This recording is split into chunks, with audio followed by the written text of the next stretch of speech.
I'd really like to have this put in print because it's special. Um,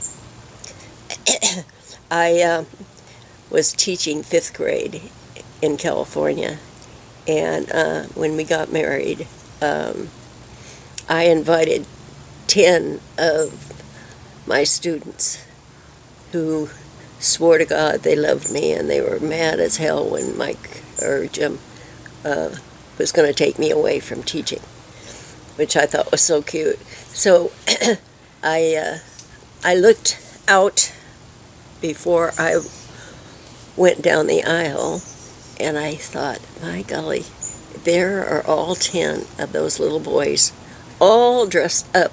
Their mothers put them in suits and ties, and they were just, they all had haircuts. They were just darling.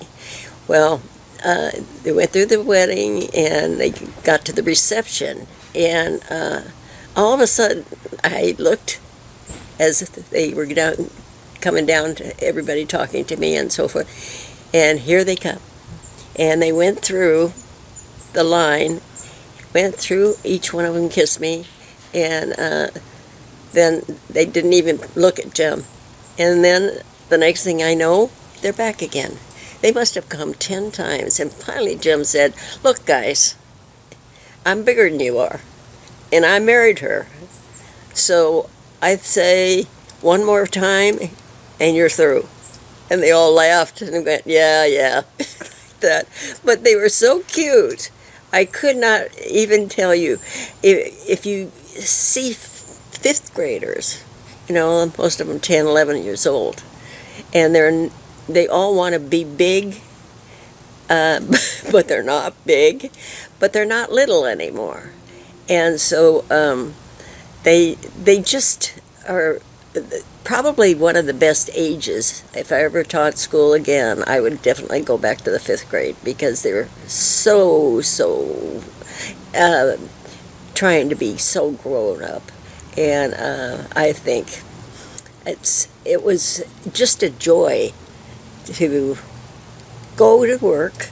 And and plus the fact, I told the teacher that worked with me in another classroom, I told her, I said, I bet if I had kept track of all of the stories and all of the things that those kids told me, that I could sue all of their parents and I wouldn't have to work again. And she started to laugh. She said, I know, they tell everything. And it's true. They actually tell everything.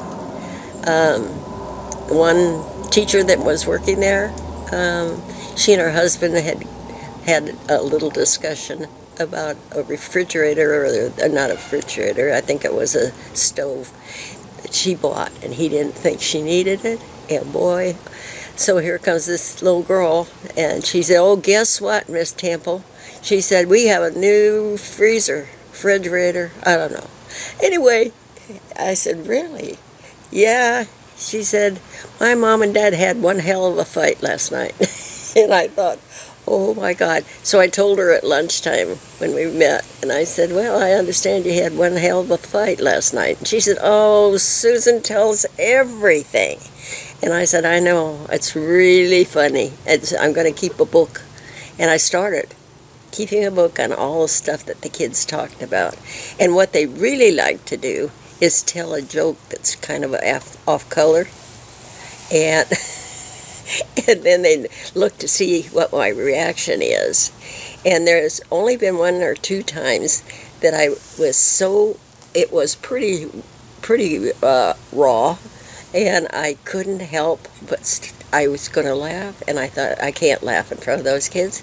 So I went out the door. I said, I'll be right back, don't move. I went out, laughed, finally got my act together and went back in there. And one of the little boys said, well, you really liked it. That's good, huh, Miss Temple? And I said, yes, but you do not talk like that in class or around students in other classrooms or so forth. It's just not right, okay? Okay. And they all winked and went like that. Oh, God, I love those kids. I really, really loved them.